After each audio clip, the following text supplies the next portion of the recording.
Bienvenidos a esta edición del programa Astronomía en Latinoamérica. Estamos esta tarde con el doctor Raúl Alba García. Él es biofísico químico mexicano. Tiene un doctorado en ciencias biofísico-químicas por la Universidad Autónoma Metropolitana. Es maestro en biología experimental. Es biólogo también, diplomado en educación, diplomado en aprendizaje con tecnología digital, diplomado en riesgo ambiental. Es catedrático e investigador. Es decir, que es un catedrático que no solamente da clases en el aula, sino también desarrolla líneas de investigación con sus estudiantes o por su cuenta. Las líneas de investigación son en físico-química de la translocación iónica membranal, en el pensamiento crítico con base en ciencia, en la didáctica y evaluación del aprendizaje de la ciencia. Además, en la docencia ha impartido cursos de biomatemáticas, física biológica, astrobiología, ecología y pensamiento crítico.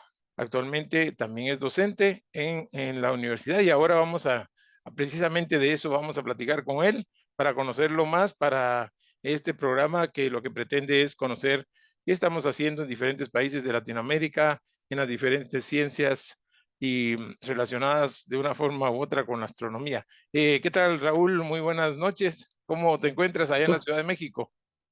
Pues buenas noches también allá en Guatemala. Estamos aquí en la Ciudad de México en pleno verano con una temperatura un poquito más fresca, nublado y con bastantes lluvias, pero muy bien afortunadamente en esta megalópolis de la Ciudad de México. Qué bueno, pues qué gusto conocerte y para que nuestro público conozca un poco más de tu persona, cuéntanos un poco acerca tú das clases también y de tu especialización en biofísico-química.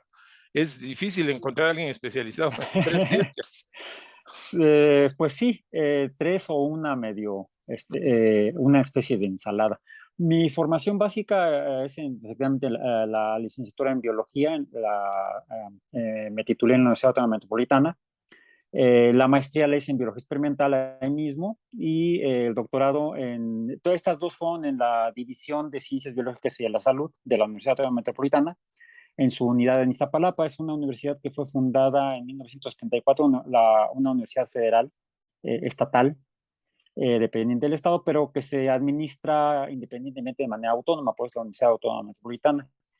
Estamos organizados de una manera un tanto distinta a las universidades tradicionales que están estructuradas en facultades, escuelas, típicamente, y centros de investigación e institutos de investigación por otro lado, que es la estructura tradicional de la Universidad Europea Napoleónica y que fue las que se fueron instalando en México y el resto del continente, en Sudamérica, incluso en Norteamérica misma, en los Estados Unidos y en Canadá, tenemos esa herencia histórica europea.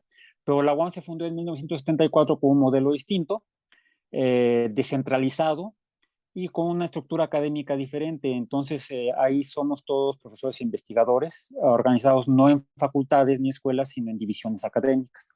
Entonces, mis estudios iniciales los hice en la División de Ciencias Biológicas y de la Salud, en la unidad de Iztapalapa, que está al oriente de la Ciudad de México. Y posteriormente hice mi doctorado en biofísico-química en la División de Ciencias Básicas e Ingeniería, en el Departamento de Química, realizando estudios sobre la regulación metabólica de la transformación de energía en modelos de la transformación de energía en los sistemas celulares. Si no trabajé yo directamente, personalmente con células, sino con modelos artificiales de lo que podría ser una célula, modelos tan gruesos como un tubo de vidrio con solventes, eso pues un modelo de célula biológica, y para tratar de entender cómo se llevan a cabo los procesos metabólicos de transferencia de materia a través de esas barreras que son las membranas biológicas, barreras de grasa, lipídicas decimos, y que para que algo pase, incluso el agua misma no debería pasar a través de la membrana. Hoy en día sabemos que pasa a través de poros, aquaporinas le llamamos en biología, y yo lo que estudié fueron los mecanismos que regulan la translocación de cualquier material a través de una membrana biológica, fijándome en modelos artificiales.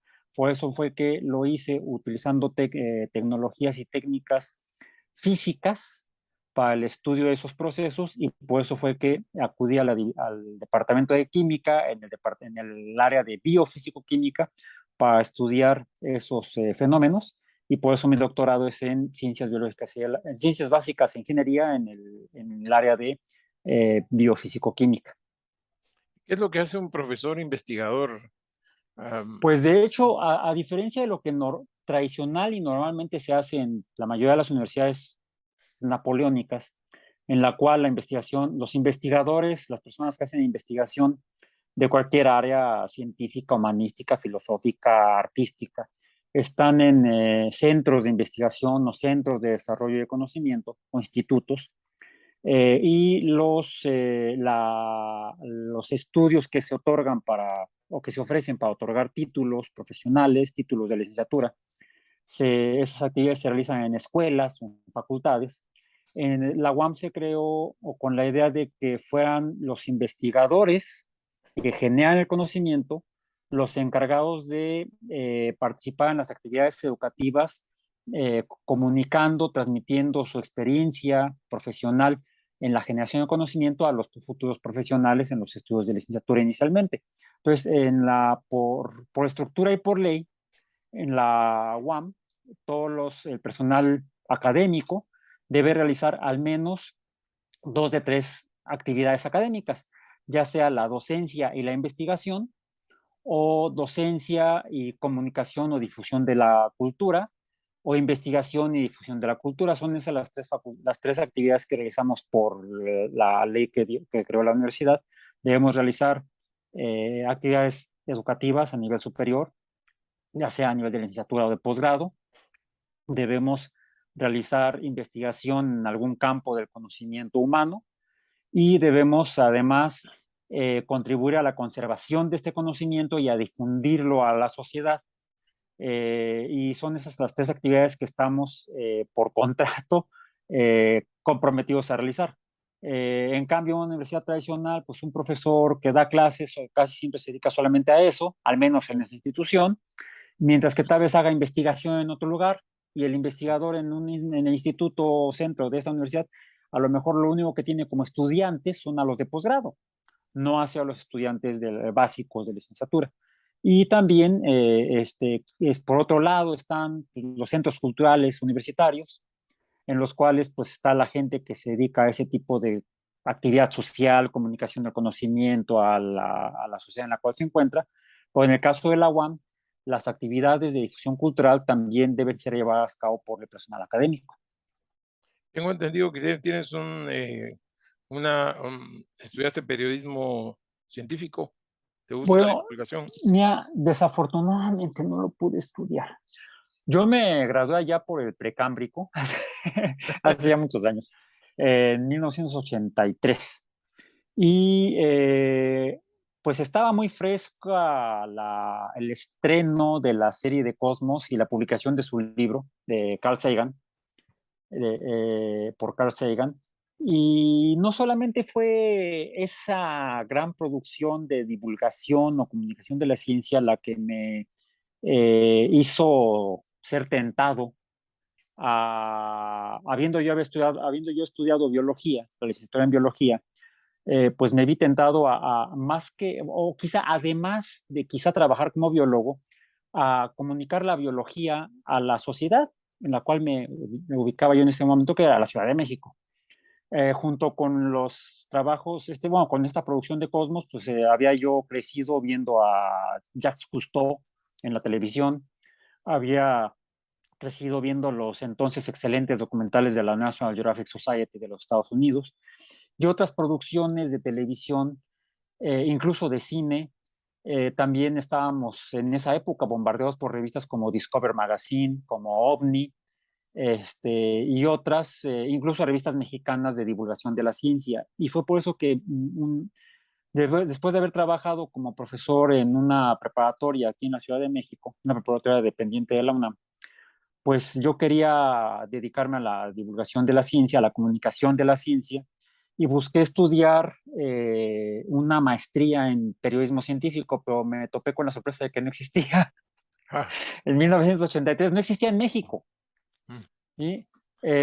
Sí, me puse a investigar y encontré que en los Estados Unidos, en la Gran Bretaña, en Francia, había universidades o algunas instituciones educativas de nivel superior que otorgaban ese tipo de formación profesional, tanto a nivel de licenciatura como de posgrado. Entonces, pues lo busqué, pero como no pude conseguir el financiamiento, las becas para poder insertarme y estudiar formalmente una maestría en periodismo científico, se me presentó la oportunidad, sí, de trabajar con uno de los pioneros de la divulgación de la ciencia en México, el doctor Luis Estrada, eh, de la, del Instituto de Física de la UNAM, que él era el director del entonces Centro de Comunicación de la Ciencia de la UNAM y que publicaban tenía diferentes publicaciones, entre ellas una revista de divulgación orientada sobre todo a chicos de edad adolescente. Entonces una maestra de la UAM que lo conocía me comentó esto y me dijo que lo fuera a ver a su oficina. Fui a verlo, hablé con él, le gustó la idea de que me incorporara a su equipo y me mandó a aprender desde abajo, al sótano. No, me dijo que tenía que aprender desde ser un reportero.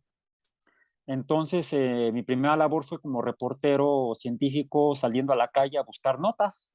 Entonces, visitaba yo laboratorios, iba a congresos, pero no como estudiante, como ponente o como investigador, sino a buscar la nota científica con la cual llegar yo a la revista, a la redacción, y entonces dijeron esto en tal congreso y que yo lo redactaba la nota con formato periodístico, me la revisaban, me asesoraban mucho, fui aprendiendo en el trabajo, quizá como se hacía tradicionalmente en el periódico, así, cargando el portafolio al jefe, y en la sala de redacción a aprender a hacer periodismo. Entonces fue ese mi segundo trabajo como biólogo recién titulado en México. Ya después, como a los 6 meses, tuve la oportunidad de concursar para una plaza de profesor investigador en la UAM y desde entonces, desde junio del 84, trabajo ahí, en la UAM como profesor investigador. Actualmente soy profesor investigador titular de nivel C, que es el penúltimo más alto. qué bien. Y en las oportunidades que se me dan entre colegas, universidades, la misma Academia Mexicana de Ciencias, he podido seguir participando desde la UAM como un profesor investigador que además comunica no solamente lo que yo hago, sino lo que hacen otros colegas o lo que sale en otros lados, vamos, continuando con eso que aprendí con el doctor Estrada, de dar a la sociedad el conocimiento que puede enriquecer. No importa que yo no sea experto en ella, consulto cuando no sé, pregunto cuando no sé, cuando sí manejo la información, pues la adecuo al público al que va a ir dirigida, ya sea a través de una oportunidad de una conferencia, una nota en alguna revista o diario, o una presentación breve, por ejemplo, típicamente en secciones de noticias en radio o televisión. Es así como me he estado desempeñando a la par de mis funciones como académico en la UAM. Es muy importante identificar a tu público, ¿verdad? Porque me imagino que tienes que traducirle de términos científicos a términos más comprensibles que puedan entender. Sí, y no es nada fácil y algo que en lo que caí en cuenta casi inmediatamente fue que eso no, al menos aquí en México, no se enseña a gente que no estudie periodismo o comunicación. Entonces, en las carreras de ciencias, yo no conozco a la fecha ningún plan de estudios en el que formalmente exista un curso o una materia en el que uno estudie comunicación de la ciencia o comunicación pública de la ciencia o periodismo científico. No, no lo existe. En la UAM hemos estado trabajando un tanto en eso, pero no ha sido fácil, no ha sido fácil. Y en parte porque no, a pesar de Sagan, a pesar de Neil Tyson, a pesar de el mismo Luis Estrada y otros académicos mexicanos que han sido importantes, tanto en la UNAM como en el Politécnico, las dos instituciones más importantes en el nacional, no, por eso no hay otras que de los estados que también sean tan relevantes. No existe en la comunidad académica mexicana una conciencia real de la necesidad de llevar a cabo estas actividades de manera regular. Hay algunos colegas en algunos institutos o facultades o instituciones educativas, pues que quizá, como yo mismo fue inicialmente por curiosidad y por interés personal, han hecho algunos mucho astrónomos en México que han hecho, por ejemplo, han participado bastante en divulgación. Hay colegas como Pepe Franco del Instituto de Astronomía de la UNAM, ¿no?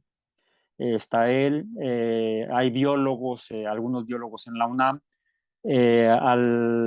algunos colegas en las universidades de los estados también, Durruti de Alba en la Universidad de Guadalajara.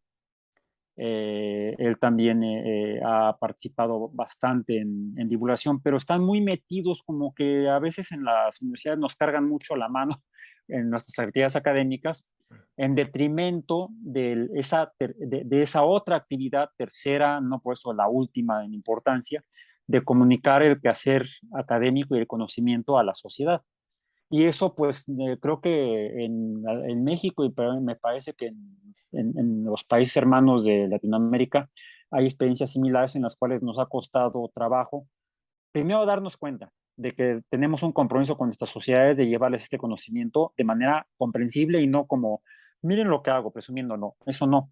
Algunos colegas desafortunadamente lo que hacen, ¿no? Van y presumen lo que saben, y entonces la gente no entiende, se desmotiva y lo Sí, ve como lejano, en lugar de arroparlo como algo interesante y cercano.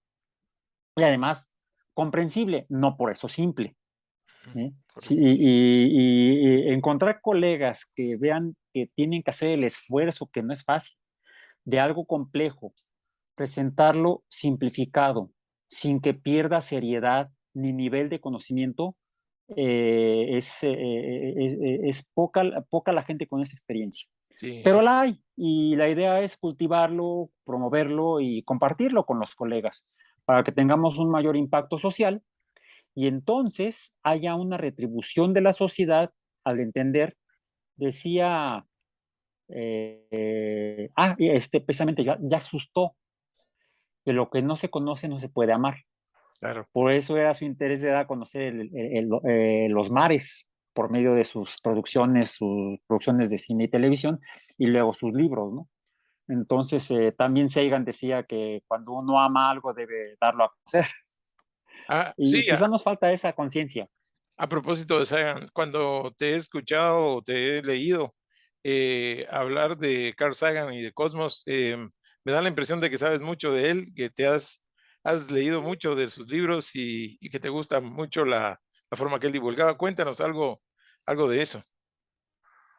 Pues mira, sí, yo cuando salió la serie de Cosmos en 1980 aquí en México y fue a nivel mundial, me sonaba el nombre, me sonaba el nombre. Y era porque te comenté que pues, yo veía los documentales en la televisión de National Geographic, pero también tuve la suerte y la oportunidad de que una tía me regaló la suscripción cuando estaba yo en la secundaria, la suscripción de la revista, de la National Geographic Magazine. Y ya después la pude yo continuar pagando las suscripciones durante un buen tiempo y ocasionalmente en artículos sobre el espacio, sobre algunos proyectos de la NASA o sobre en particular proyectos de investigación en Marte, desde los Mariner hasta las Viking, pues comúnmente o mencionaban a Carl Sagan o él contribuía con el artículo. Entonces ya en ese momento cuando anuncian en México el estreno de esa serie de televisión, que a mí lo que me llamó inicialmente fue el título, Cosmos, el Cosmos. espacio. Sorprendió gratamente que la serie finalmente no era solamente sobre el espacio, sino que fue sobre el cosmos, todo, ¿sí? La totalidad, como mismo Sagan lo explica en la misma serie y en el libro. Entonces, cuando la estrenan y veo Cosmos de Carl Sagan, digo, yo lo he visto en algún lado, en donde, pues en los artículos de National Geographic, principalmente en los que tratan sobre Marte. De ahí empecé a seguirlo ya de manera más consciente y más frecuente, no sistemática ni metódica, pero sí más frecuente. Te comentaba que en ese tiempo no tenía mucho haber salido la revista norteamericana Discovery, no, Discover Magazine, y esa se vendía en México. Entonces, yo la podía conseguir y también ahí frecuentemente incluso escribía él o salían artículos sobre él. Entonces, y mencionaban también algunos de los libros que previamente había publicado en los Estados Unidos y que en México todavía no aparecían. Poco tiempo después empezaron a salir, empezaron a importar los libros en inglés, típicamente las versiones de bolsillo, y así pude comprar y leer Los Dragones del Edén, El Cerebro de Broca y sucesivamente otros. E incluso ya empezaron a aparecer hasta traducciones al español por algunas editoriales, ya fueran mexicanas o españolas. En el 80, curiosamente, en México se empezó a vender poco después del estreno de la serie de televisión el libro en inglés. Ya después hubo una editorial española que hizo la traducción al español, pero en México se vendió casi inmediatamente el libro.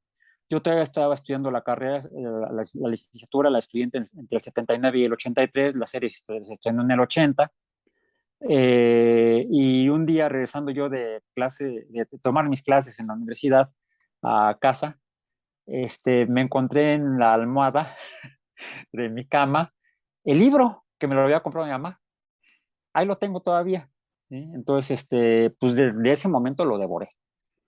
Y junto con eso, y teo, con el tiempo fui comprando algunos artículos que escribía él en revistas como Scientific American, y comprando sus libros. Ocasionalmente salían algunos artículos periodísticos o en revistas como Newsweek y Time, artículos sobre él a raíz del éxito que tuvo en Cosmos. Eh, lo empecé a seguir, tan, tan, tan. Incluso hubo una ocasión en la que estuve a punto de conocerlo en un congreso en el que ya era yo profesor en la UAM en el 87. Participé en la organización de un congreso sobre cuestiones ambientales, y los organizadores habían invitado a Sagan y a Cousteau a presentar algunas charlas, pero se cruzaron las fechas con otros compromisos que ya tenía Carl Sagan y con el hecho de que Cousteau estaba en medio de una misión en el Pacífico. Entonces los dos enviaron mensajes, pero ya no los pude conocer personalmente. Y Sagan murió prematuramente Sí. por esa forma rara de cáncer en el 96. Y desde entonces pues, han salido biografías de él, han salido artículos sobre él, y casi siempre que tengo la oportunidad, no, que sale algo, y si tengo la oportunidad, leo sobre él. Y eso porque me gusta conocer sobre los temas que me interesan. Ya les he comentado que yo estudié biología. Mi posgrado es en una combinación, una fusión de la biología, la física y la química para el estudio de los fenómenos energéticos en los seres vivos. Es el interés y el por qué estudié esa cosa tan rara llamada biofísico-química. Pero si finalmente entré a estudiar una carrera de ciencias, biología en particular, no fue exactamente porque de niño me hubiera motivado la biología. Sí, mi papá desde niño me regaló algunos libros sobre temas de evolución biológica, este tipo de cosas, libros para niños, pero me tocó vivir la carrera espacial en la televisión y en las revistas, y mi papá era muy entusiasta de ello. Entonces, eso fue lo que me hizo, más que interesarme en un principio en la astronomía, interesarme en la exploración espacial a partir de la carrera espacial entre la Unión Soviética y los Estados Unidos. Y es algo que nunca he dejado de leer, de estudiar incluso, a pesar de que mi profesión y mis estudios profesionales y mi labor profesional de la cual vivo está en el ámbito de las ciencias biológicas. Sin embargo, los círculos a veces se cierran cuando uno tiene la oportunidad y la toma. No, fue ya en este siglo, fue en 2007 se cumplieron 50 años del Año Geofísico Internacional. Y me enteré a finales del 2006 que había una celebración en el mundo, que iban a realizarse eventos, se iban a organizar actividades en diferentes instituciones en el mundo para celebrar el año heliofísico internacional, para pasar de estudiar la Tierra en 1957 a estudiar el sistema solar realmente en 2007, promovido por las Naciones Unidas. Y leyendo yo esa información, venían los nombres de los países que ya estaban comprometidos a organizar eventos, y me sorprendió desafortunadamente, no de muy buen modo, el ver que de México solamente se mencionaba a la UNAM y a una asociación civil científica, aparentemente. Me comuniqué al Instituto de Geofísica de la UNAM, que era quien decían que iba a organizar por parte de la UNAM, y a la otra organización. Cuando hablé a la otra organización, me dijeron que no estaban ni enterados. Y cuando hablé al Instituto de Geofísica de la UNAM, me comuniqué incluso con el director, este, y él me dijo que sí, y efectivamente se iba a llevar el Año Geofísico Internacional y que la UNAM iba a participar realizando su Congreso Nacional. Y yo me quedé así como, no puede ser.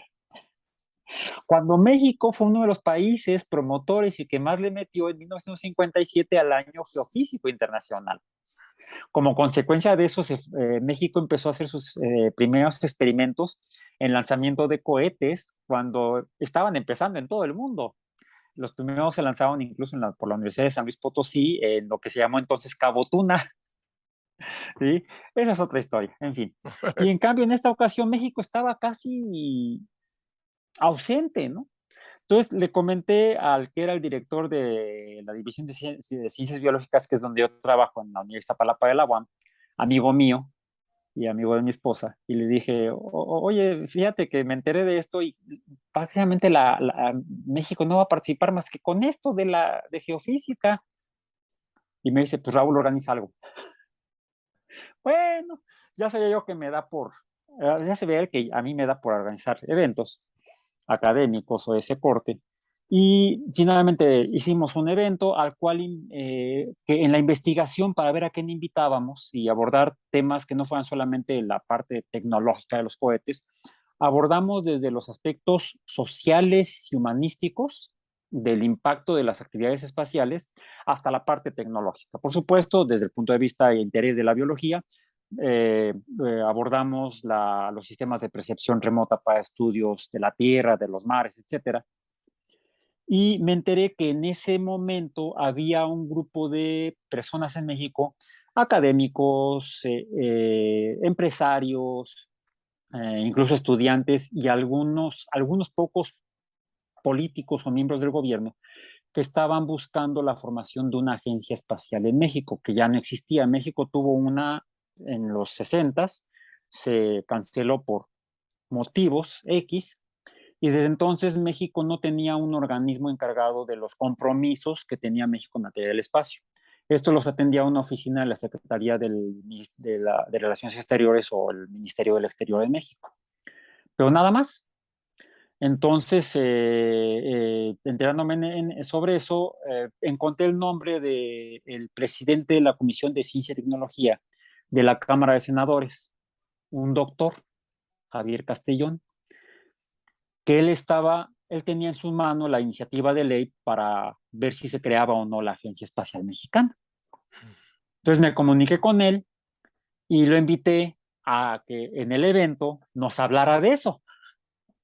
Nos dio una conferencia muy interesante de 50 minutos sobre ese fenómeno sociopolítico científico en México, y al terminar me dio las gracias, nos invitó a la UAM pues, a apoyar esta labor que estaba haciendo el Senado de la República para promover revisar y promover la creación de la agencia. Finalmente se logró, se fundó en 2010 la agencia, y esto me hizo que terminara yo involucrándome en las actividades de promoción inicialmente para la creación de la agencia, y luego en la colaboración desde la UAM para la promoción de las actividades ya de la Agencia Espacial Mexicana ya existente. Y entonces, típicamente por eso me han estado invitando a hablar sobre temas de espaciales relacionados con las ciencias biológicas o viceversa, ¿sí? Y como se han dado cuenta que por mi autoestudio personal desde la historia de las misiones espaciales y otras cositas, pues me he ido incentrando cada vez más. Ahora, desde el punto de vista de mi tema de investigación biológico, que es el cómo funcionan los seres vivos en cuanto a de dónde obtienen la energía, cómo le hacen para mantenerse mediante el uso de esa energía vivos, y qué pasa una vez que un organismo cierra su ciclo vital, qué pasa con eso que llamamos energía, pues es un aspecto fundamental cuando se hace la pregunta de interés astronómico de ¿habrá vida en el espacio? ¿Habrá vida más allá de la Tierra?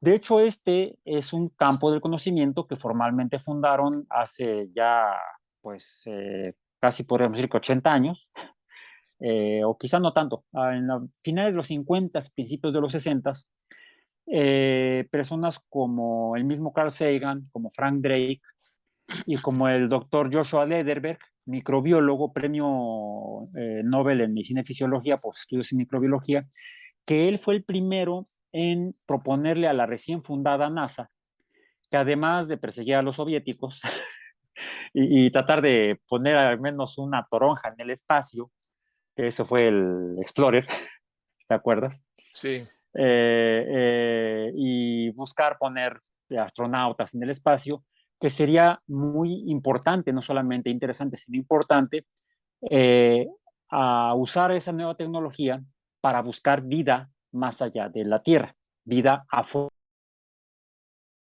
interés en el que no, pues ahí no debe haber vida. Sin embargo, por la insistencia de esta primera comunidad de entonces exobiólogos, se siguió insistiendo, se sigue al grado de que se aprobaron los proyectos Viking y los que actualmente tenemos. Entonces ha sido una tarea bastante ardua de los primeros exobiólogos, eh, Drake, Sagan y Lederberg, y el concepto ha cambiado desde entonces. El concepto hoy en día ya no es la búsqueda de la vida fuera de la Tierra, que sería la exobiología, sino considerando la Tierra como un planeta en el cual existe vida, la pregunta científica que se hace hoy en día es cuáles son las bases para la formación de vida en una galaxia o en el universo. Y de ahí surge el concepto de la astrobiología. Entonces, con este punto de referencia, y dado que cuando uno hace esta pregunta de cuáles son las bases, los principios para que se forme vida en algún cuerpo astronómico, pues uno debe saber cuáles son las bases de los seres vivos, al menos en la Tierra, que es el único fenómeno biológico que conocemos del universo. ¿Sí? Y en la Tierra los seres vivos tienen patrones comunes, tienen características comunes que de hecho definen lo que es un ser vivo. Y una de las características es que precisamente los seres vivos, para mantenerse como tales, llevan a cabo procesos de transformación de energía, que ha sido mi tema de investigación desde que yo me formé en la licenciatura y lo ha sido ya por décadas. Esto uniéndolo con el hecho de que ya tenía yo interés desde antes en temas espaciales y que me invitan a colaborar personalmente y a través de la UAM y con el resto de colegas de la UAM en impulsar las actividades de la Agencia Espacial Mexicana, agencia del gobierno en México, pues terminó esto atándose o cerrando el círculo en el hecho de que en la UAM, en la Unidad de Iztapalapa en particular, y en la División de Ciencias Biológicas, pues estoy impartiendo un curso para algunas de las licenciaturas en la División de Ciencias Biológicas. Es un curso optativo, no es un curso obligatorio, que se titula Introducción a la Astrobiología, donde revisamos precisamente las bases físicas, químicas y biológicas para la formación de vida en cualquier cuerpo astronómico, al menos en nuestra galaxia. Sería tal vez estos principios extrapolables quizá a otras galaxias. Entonces, es por eso que este curso era inédito y se impartió en la UAM por primera vez en 2016. En este momento, en este ciclo trimestral que tenemos en la UAM, precisamente estoy impartiendo una vez más el curso de Introducción a la Astrobiología a estudiantes de la licenciatura en Biología Experimental.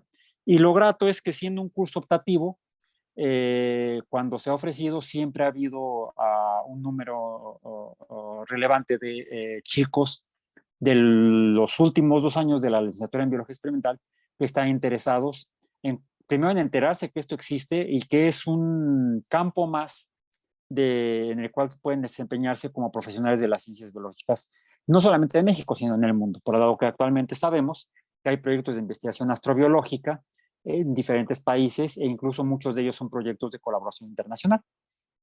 Hablando de esto y aprovechando de las especialidades que tú mencionas, en Marte los Viking no, en los 70 no encontraron una señal concluyente de que hubiera vida. Más bien dijeron que no había algo definitivo, y Sí, Perseverance hasta la fecha no ha encontrado nada. Pero ¿cuál es tu opinión al sobre respecto. es posible encontrar?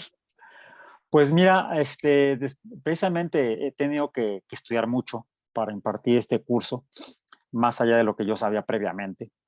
Y uno tiene que estarse actualizando porque además de esto sale algo nuevo casi todos los días. Bueno, estoy exagerando un poco, pero con mucha frecuencia salen artículos nuevos de investigación de lo que está haciendo ahorita. Y desde entonces, como mencionas, la primera investigación astrobiológica seria que se hizo fue un laboratorio en una de las dos naves Viking eh, que buscaba detectar la emisión de dióxido de carbono por la oxidación de azúcares, habiendo agregado suelo marciano, agregándole un poquito de agua y calentándole un poco, esperando que hubiera alguna bacteria que se comía el azúcar, que la fermentara, y entonces estaría produciendo dióxido de carbono.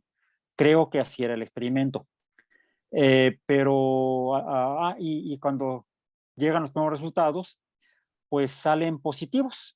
Parece que sí había producción de dióxido de carbono en ese experimento, pero el experimento control que se hizo en los laboratorios en Houston, el experimento control fue más o menos así, se está conociendo ya entonces la composición química del suelo marciano, se procedió a hacer un suelo marciano artificial, sabiendo cómo es, pues lo podemos sintetizar, se esterilizó y se puso en la réplica de laboratorio aquí en la Tierra, se le agregó el azúcar, agua, se calentó y ¡pum!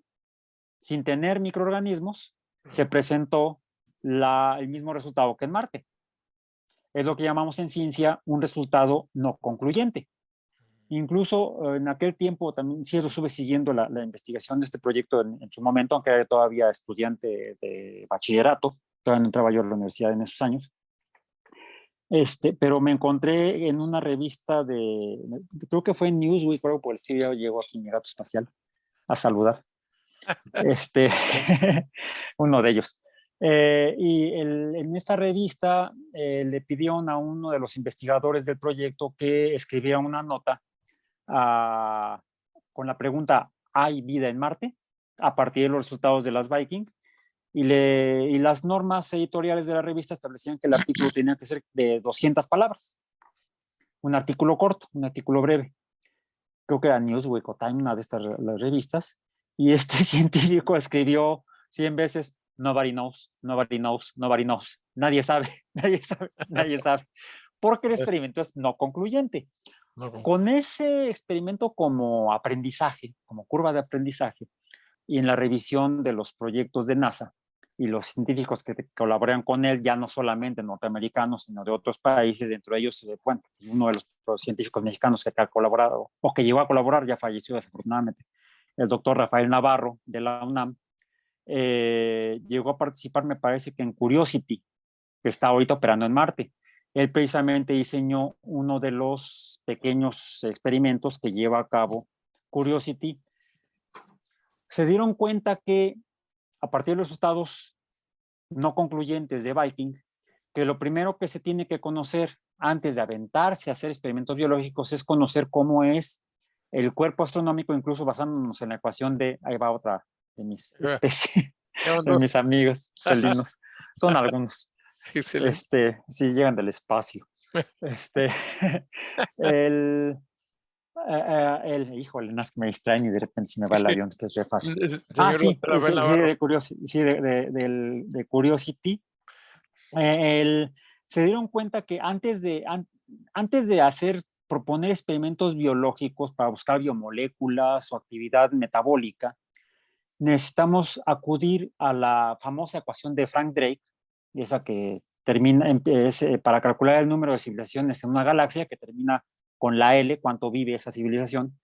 En las primeras variables, una de ellas, la tercera, me parece, creo que es la n subíndice e, que es el número de planetas, eran planetas en la ecuación de Drake, que fueran ecológicamente viables alrededor de una estrella, es decir, que estuvieran en la llamada zona habitable. Y uno de los factores para que un sistema sea ecosistema, sea ecológicamente viable, es que tenga ciertas características físicas y químicas. Y las químicas se obtienen mediante investigación geológica.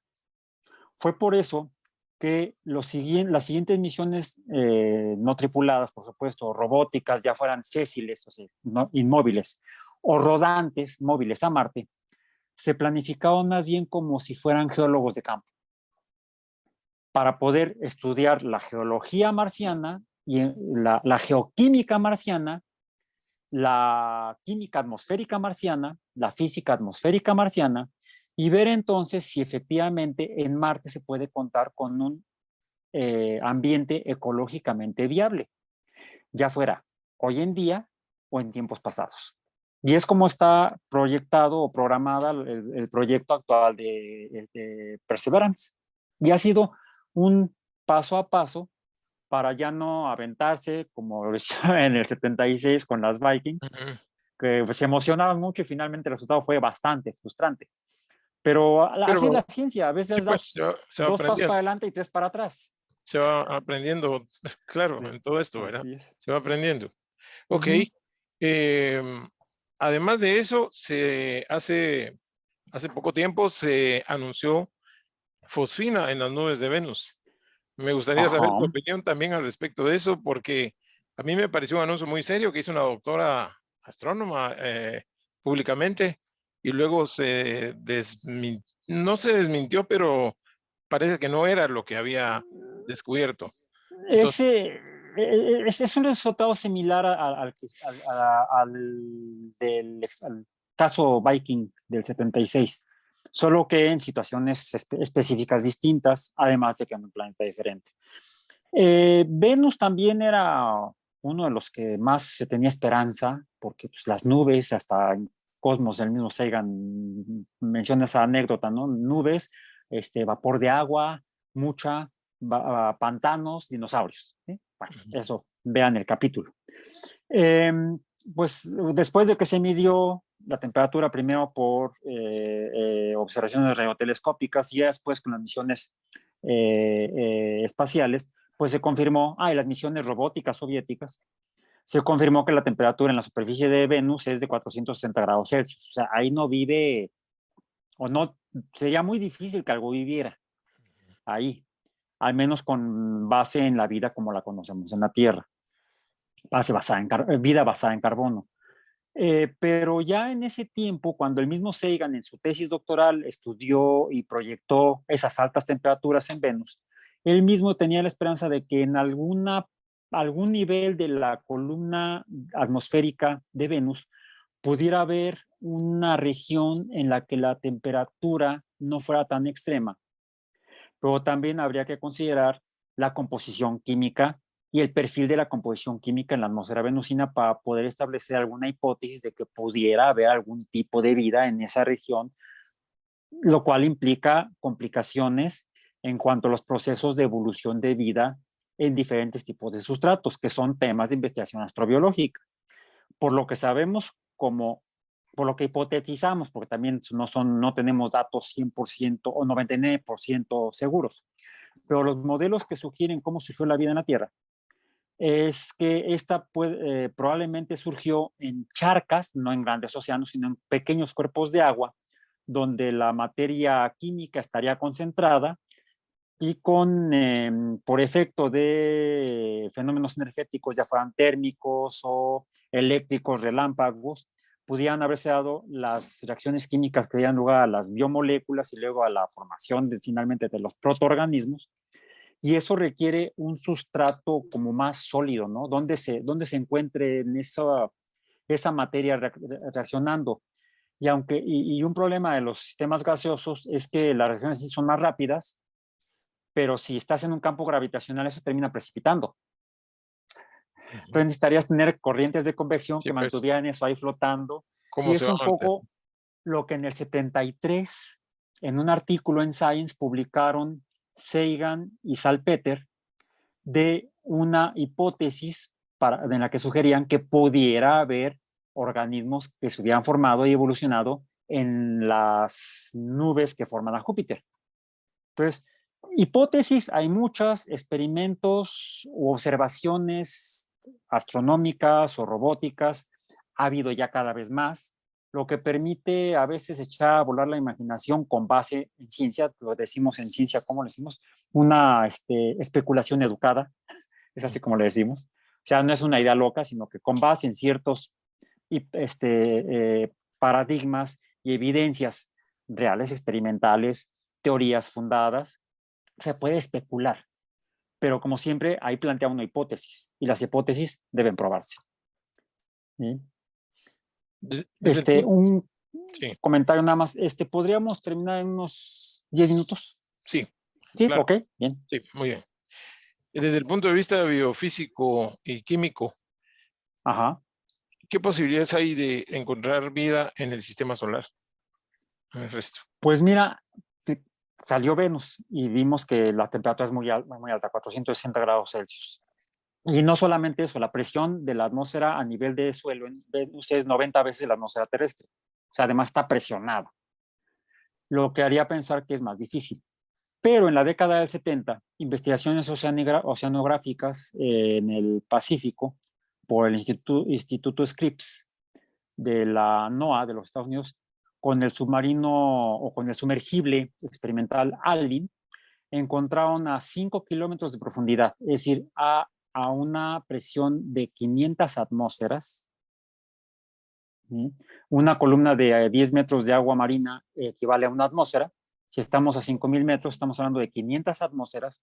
Se encontraron unos lugares donde había unas pequeñas chimeneas, pequeñas como de 50 centímetros, 1 metro, chimeneas de las que salía agua caliente junto con lo que parecía ceniza volcánica. Y allá una ventaja de hablar sobre esto es que pues, en Guatemala y en México conocemos muy bien los volcanes. Sí. Pues veamos esto debajo del agua, a 5 kilómetros, 4 o 5 kilómetros de profundidad. Pequeños volcanes emitiendo esos flujos piroclásticos, pero en agua. Por supuesto, están muy calientes. ¿Sí? El agua no hierve porque está a alta presión, pues que no ebulle. Es agua líquida debido a la gran presión de 40, 50, 400, 500 atmósferas. Repito, 4 a 5 kilómetros, 4,000 a 5,000 metros. Habría que revisar bien los órdenes de magnitud, a lo mejor estoy exagerando. 40 a 50 atmósferas, pongamos. ¿Sí? Aún así la presión es mucha. Bueno, la mayor sorpresa que se llevaron los investigadores, los oceanógrafos en esa investigación, y luego la encontraron lo mismo en otros lugares en la Tierra, en los océanos, en el Pacífico, incluso en el Atlántico, han encontrado esas pozas hidrotermales en las cuales hay seres vivos y no solamente pequeños. Se han encontrado bacterias, se han encontrado invertebrados, se han encontrado cangrejos, se han encontrado peces viviendo a esas presiones y altas temperaturas. Por supuesto, uno puede suponer que no se formaron ahí sus ancestros evolutivos. La vida debe haberse en la Tierra, haberse formado en un ambiente más factible para que permaneciera, y de ahí ha emigrado a otros ambientes a través de las mutaciones y la selección natural, como explicó Darwin y Wallace, como explicaron Darwin y Wallace, y ya es lo que ha permitido que en el caso de la vida en la Tierra, esa capa a la que llamamos biosfera, es decir, la parte sobre la superficie de la Tierra en la cual hay vida, que en la década del 60 se consideraba que era muy estrecha, que sería unos 100 metros por debajo del mar y unos 5 kilómetros por arriba del nivel del mar. Esa sería donde habría vida principalmente, porque si uno iba a las cumbres más altas, encontraba solamente hielo y nieve. Bueno, hemos encontrado no solamente bacterias, sino otro tipo de organismos viviendo en condiciones que llamamos extremas, físicas y químicas. Ambientes físicos extremos, muy fríos y muy calientes. A los organismos que viven ahí les llamamos, por ejemplo, las bacterias son bacterias termófilas, y hay hasta hipertermófilas. También hay las psicrófilas, las que viven a bajas temperaturas, en condiciones antárticas o árticas, a temperaturas por debajo de 50 grados Celsius bajo cero. Y hemos encontrado también organismos en ambientes muy alcalinos, en organismos muy ácidos, que se llaman organismos acidófilos. Es decir, hemos encontrado organismos donde antes pensábamos que no habría. Y eso entonces extiende la zona habitable en el sistema solar a lugares, quizá ya no Venus, quizá no Marte, pero sí los satélites galileanos, al menos Europa, Ganimedes y Calisto, y junto con estos, al menos Enceladus de Saturno, donde las evidencias de las geológicas de las misiones espaciales que han encontrado cortezas heladas sugieren que pudiera haber agua líquida por debajo de esas cortezas heladas. Agua líquida a altas presiones, donde quizá el decaimiento radioactivo del material que estuviera en el núcleo de los satélites pudiera estar emitiendo calor que junto con las condiciones físicas hubiera permitido en un momento dado la formación de vida, su permanencia y su evolución. Y para eso podríamos cerrar esta charla mencionando que en este momento la NASA está desarrollando ya la misión a Europa, Europa Clipper, una misión Europa Clipper, sí. estrictamente astrobiológica. Así es, para ya llegar ahí. Bueno, muy bien. Muchísimas gracias. Entonces, sí, bueno, yo creo que estamos en el tiempo, ¿verdad? Ya para cerrar. Te agradecemos Pues sí, mucho esta entrevista, este tiempo. pues a ustedes la Un gusto invitación. conocerte, un gusto conocer tu especialidad. Creo que tenemos muchas más preguntas para una persona con tus conocimientos. Por ejemplo, esto que acaba de descubrir el telescopio espacial de los hidrocarburos policíclicos aromáticos, que tal vez hablemos de esto en otra ocasión. Sí, claro que sí, con mucho gusto. Para Pero, la formación de moléculas orgánicas que ajá, den lugar vida en algún otro lugar. en algún otro lugar. O sea que viene la pregunta final. Tu opinión sobre si puede haber vida fuera de la Tierra. Te respondería como aquel científico que escribió el artículo, Nobody knows. Pero los paradigmas de la biología en la Tierra y lo que hemos encontrado en la Tierra misma, de estos organismos extremófilos, abre no la esperanza, plantea la hipótesis científica de que vale la pena seguir investigando, porque podemos encontrar quizá resultados positivos finalmente. Muy bien. Bueno, muchísimas gracias. Te agradecemos mucho tu tiempo. Muy amable por darnos esta entrevista y estamos en comunicación con tu persona. Gracias, Raúl. Estés muy bien. Gracias a ustedes. Hasta luego. Muchas gracias. Hasta luego. Nos vemos. Feliz noche. Bueno, pues aquí ya cortes.